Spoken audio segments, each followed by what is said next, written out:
السلام علیکم ورحمۃ اللہ وبرکاتہ۔ وعلیکم السلام ورحمۃ اللہ وبرکاتہ۔ نحمده ونصلی علی رسولہ الکریم، اما بعد فاعوذ باللہ من الشیطان الرجیم، بسم اللہ الرحمن الرحیم،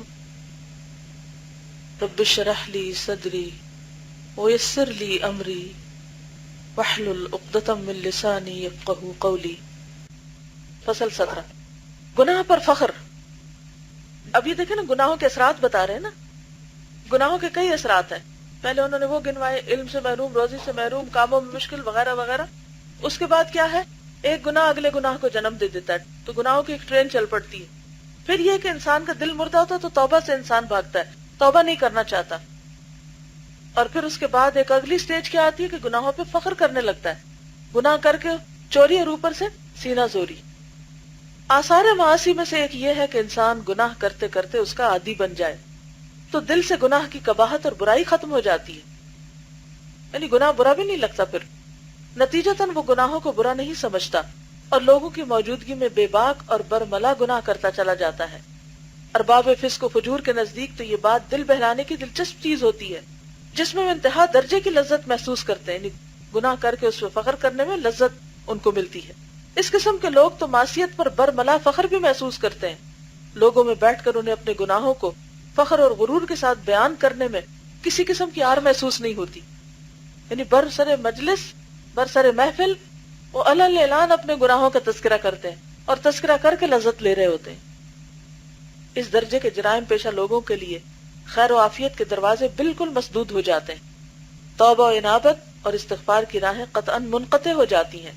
سمجھ لیجئے کہ اس قسم کے لوگوں کے لیے اکثر و بیشتر توبہ و انابت کے دروازے ہمیشہ کے لیے بند ہو جاتے ہیں، جیسا کہ حضرت صلی اللہ علیہ وسلم کا ارشاد ہے، کل امتی معافی الا المجاہرون وان من الاجہار ان یستر اللہ علی العبد ثم یصبح یفضح نفسہ ویقول یا فلان علمت یوم کذا وکذا وکذا وکذا فیہتک نفسہ وقد بات یسترہ ربہ۔ میری ساری امت کو معافی حاصل ہے مگر خود رسوا ہونے والوں کے لیے معافی نہیں۔ اور یہ رسوائی ہے کہ اللہ تعالیٰ تو ستر پوشی فرماتا ہے، لیکن بندہ خود صبح ہوتے ہی اپنے آپ کو رسوا اور ذلیل کر لیتا ہے، لوگوں سے کہتا ہے اے فلاں میں نے فلاں فلاں اور یہ اور ایسا کیا ہے، اس طرح وہ اپنے آپ کو ذلیل اور رسوا کر لیتا ہے، حالانکہ پروردگار نے اس کی ستر پوشی فرمائی تھی۔ تو اس سے کیا بات پتہ چلتی ہے؟ گناہوں کا اعلان نہیں کرنا چاہیے۔ اگر کسی سے کبھی کوئی غلطی ہو جائے تو یہ نہیں کہنا چاہیے میرے دل پہ بوجھ ہے، میرا دل چاہتا ہے میں کسی کو بتا دوں، نہیں، معافی مانگے اور بوجھ ہٹا دے۔ بعض اوقات کسی نے چوری کی ہوتی، اب دل پہ بوجھ ہے، اب انسان کیا چاہتا ہے کہ بوجھ ہٹے۔ اب یہ بوجھ ہٹانے کا بہت بھونڈا طریقہ ہے کہ انسان اپنے اس شر اور اپنی اس برائی کی تشہیر کرنا شروع کر دے۔ اگر کبھی کسی سے کوئی برائی ہو تو اسے چپکے سے توبہ کر لے، اگر اللہ نے پردہ ڈالا تو اس میں پردہ رہنے دے۔ بعض لوگ تو بڑے فخر سے بتا رہے ہوتے ہیں، کبھی ہم دوپٹہ نہیں لیتے تھے، کبھی ہم ایسے ہوتے تھے ویسے ہوتے تھے۔ اس میں کون سے فخر کی بات ہے؟ یہ تو گناہ تھا، حرام تھا، اللہ نے آپ کو اس سے بچا لیا، اب آپ اس پہ خوش ہو رہے ہیں کہ کبھی آپ دین سے بہت دور تھے؟ اس پہ تو رونا چاہیے۔ یعنی ماضی کے گناہوں میں لذت لینا پھر گناہ کرنے کے برابر ہے۔ یہ بھی آثار معاصی میں سے ہے کہ سارے گناہ دنیا کی اگلی امتوں میں سے جن کو اللہ تعالیٰ نے ہلاک کیا کسی نہ کسی امت کا ترکہ اور میراث ہے۔ مثلا لواطت قوم لوط کا ترکہ ہے، لین دین میں لیتے وقت حق سے زیادہ لینا اور تولنا اور دیتے وقت حق سے کم دینا اور تولنا قوم شعیب کا ترکہ ہے، یعنی چھوڑی ہوئی چیز ہے، آثار ہے۔ زمین پر اکڑنا اور فساد کرنا فرعون اور قوم فرعون، اور تکبر و غرور، جبر اور زیادتی قوم ہود کا ترکہ ہے۔ گناہگار اور نافرمان آدمی ان میں سے جس امت کا گناہ کرے گا اسی میں اس کا شمار ہوگا، انہی کے ساتھ اٹھایا جائے گا۔ حالانکہ یہ امت اللہ تعالیٰ کی دشمن تھی۔ اس ضمن میں حضرت عبداللہ بن احمد اپنی تصنیف کتاب الزہد میں اپنے والد اور وہ حضرت مالک بن دینار سے روایت کرتے ہیں، اوحى اللہ الی نبی من انبیاء بنی اسرائیل ان قل لقومک لا تدخلوا مداخل اعدائی ولا تلبسوا ملابس اعدائی ولا ترکبوا مراکب اعدائی ولا تطعموا مطاعم اعدائی ولا تطعموا مطاعم اعدائی فتکونوا اعدائی کما ہم اعدائی۔ انبیاء بنی اسرائیل میں سے کسی پیغمبر پر اللہ تعالیٰ نے یہ وحی نازل فرمائی کہ تم اپنی قوم سے کہہ دو کہ میرے دشمن جہاں داخل ہوں وہاں تم داخل نہ ہونا، میرے دشمنوں نے جو لباس پہنا تھا تم نہ پہننا، میرے دشمن جس سواری پر سوار ہوئے تھے تم سوار نہ ہونا، میرے دشمن جو کھانا کھاتے تھے تم نہ کھانا، تم اگر ایسا کرو گے تو جیسے وہ میرے دشمن ہیں تم بھی میرے دشمن ہو۔ اسی لیے اللہ تعالیٰ نے غیر قوموں کی شباہت اور نکالی سے منع فرمایا ہے۔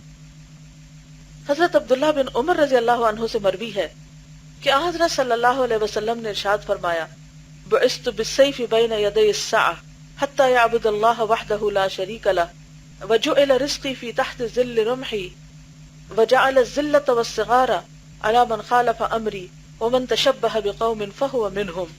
میں قیامت کے قریب تلوار کے ساتھ بھیجا گیا ہوں تاکہ دنیا میں صرف اللہ وحدہ لا شریک کی عبادت کی جائے۔ میرا رزق اللہ تعالیٰ نے میرے نیزے کے سائے تلے رکھا ہے، اور میری مخالفت کرنے والوں کے لیے اللہ تعالیٰ نے ذلت اور رسوائی لازم کر دی ہے، اور جو شخص بتکلف کسی قوم سے تشابہ اختیار کرے گا وہ انہی میں شمار ہوگا۔ آج کے لیے اتنا ہی کافی ہے۔ جی، ہم سے لوگ سوال کرتے ہیں کہ الہدا کس امام کو فالو کرتا ہے؟ وہ کہتے ہیں کہ ہر امام کی ایک ایک بات لے لینا غلط ہے۔ اچھی بات ہے، کسی ایک امام کو فالو کریں۔ ہم اس کا کیا جواب دیں؟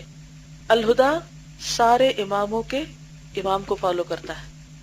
کون ہے وہ؟ کافی نہیں؟ لوگ باقی اماموں کو لے لیں، آپ ان کے امام کو لے لیں، اور کبھی پریشان نہ ہو اس پر، اور کبھی اس کنفیوژن کا شکار نہ ہو کہ اس کو فالو کریں یا اس کو کریں، انہی کو کرنا کافی ہے۔ قرآن میں کس امام کو فالو کرنے کا حکم ملا آپ کو؟ تو بس جھگڑا ہی ختم، آگے بحثوں میں پڑھنے کی ضرورت ہی کیا ہے، اور کنفیوز ہونے کی بھی کیا ضرورت ہے؟ شرح صدر ہونا چاہیے، اعتماد ہونا چاہیے، یقین ہونا چاہیے۔ ایک کافر کو اللہ تعالیٰ بہت زیادہ رزق دیتا ہے، اس کے بارے میں ایکسپلین کر دیں، اس لیے کہ دنیا کافر کی جنت، اسے آخرت میں کچھ نہیں ملنا، لہذا جو وہ اچھے کوئی نیکی کے کام کرتا ہے اللہ تعالیٰ اس کے بدلے میں اسے دنیا میں ہی دے دیتا ہے، جبکہ مومن کا معاملہ برعکس ہے۔ مومن اگر غلطی کرتا ہے اللہ تعالیٰ یہاں پکڑتا ہے تاکہ وہاں پہنچنے سے پہلے صاف ہو جائے۔ یہ جو مقبول دعائیں ہیں یہ سب کو مل گئی ہیں، یہ وہ دعائیں ہیں جن کو پڑھ کر دعا کریں تو دعا قبول ہوتی ہے۔ چلیے ان دعاؤں کو آخر میں اختتام پہ پڑھ لیتے ہیں، پھر کوئی اچھی سی دعا مانگتے ہیں اپنے لیے، ٹھیک ہے؟ کون سی دعا مانگنی ہے سوچ کے رکھیے۔ سب نے سوچ لی؟ ہاں، ایک سے زیادہ بھی مانگ سکتے ہیں۔ یہ ٹھیک ہے کہ جو نبی صلی اللہ علیہ وسلم نے مانگی وہ ساری دعائیں وہ تو ہیں ہی، وہ تو مانگنی ہی چاہیے، لیکن کوئی تمنا بھی تو ہوتی ہے نا زندگی میں، کوئی پیشن بھی ہوتا ہے، کوئی ڈریم بھی ہوتا ہے انسان کا۔ اگر آپ اس کے بغیر جیتے ہیں تو پھر تو کوئی زندگی نہیں ہے آپ کی، تو اگر نہیں تو کوئی بنا لیجئے۔ صحابہ کرام یہ جو دعا کی میں نے بات کی نا، تو ایسے ہی آپس میں اپنی اپنی دعائیں شیئر کیا کرتے تھے، کوئی شہادت کی دعا مانگتا تھا، کوئی کسی چیز کی، کوئی کسی چیز کی، اور پھر ان کی زندگی کے بعد جب جائزہ لیا گیا تو ان میں سے بعض کی دعائیں قبول بھی ہوئی، جس طرح کی مانگی اسی طرح قبول ہوئی ان کی۔ سبحان اللہ و بحمدہ عدد خلقہ ورضا نفسہ وزنۃ عرشہ ومداد کلماتہ، سبحان اللہ و بحمدہ سبحان اللہ العظیم، اللہم صلی علی محمد وعلی آل محمد کما صلیت علی ابراہیم وعلی آل ابراہیم انک حمید مجید، اللہم بارک علی محمد وعلی آل محمد کما بارکت علی ابراہیم وعلی آل ابراہیم انک حمید مجید، یا حی یا قیوم برحمتک استغیث، یا حی یا قیوم برحمتک استغیث، یا حی یا قیوم برحمتک استغیث، یا بدیع السماوات یا حی یا قیوم انی اسألک۔ سبحان اللہ والحمد للہ ولا الہ الا اللہ واللہ اکبر، لا الہ الا انت سبحانک سبحانک سبحانک انی کنت من الظالمین، لا الہ الا انت سبحانک انی کنت من الظالمین، اللہم انت خلقتنی وانت تہدینی وانت تطعمنی وانت تسقینی وانت تمیتنی وانت تحیینی، اللہم انی اسألک بانی اشہد انک انت اللہ لا الہ لا إله إلا أنت الأحد الصمد الذي لم يلد ولم يولد ولم يكن له كفوا أحد. اللهم إني أسألك بأن لك الحمد لا إله إلا أنت، أنت المنان بديع السماوات والأرض يا ذا الجلال والإكرام يا حي يا قيوم.